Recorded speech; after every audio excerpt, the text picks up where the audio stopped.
কংসকে বধ করবে যে গোকুলে বাড়িছে সে, এই দৈববাণী হয়েছিল যখন কংসের অত্যাচার বেড়ে গেছিল মথুরা, আর দেবকী মা ও বাসুদেবের বিবাহ হয়েছিল। সেই মুহূর্তে এক দৈববাণী হয়েছিল।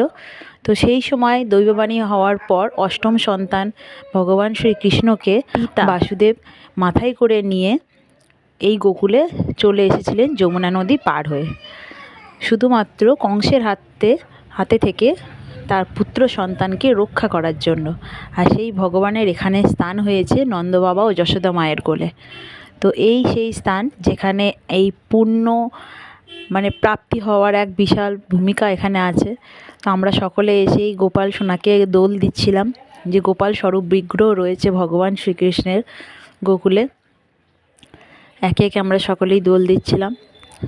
তো পিছনে যে বিগ্রহগুলো আছে, এখানে মা যশোদা, নন্দ বাবা আছে। পরবর্তীতে গোকুলধাম ছেড়ে তারা চলে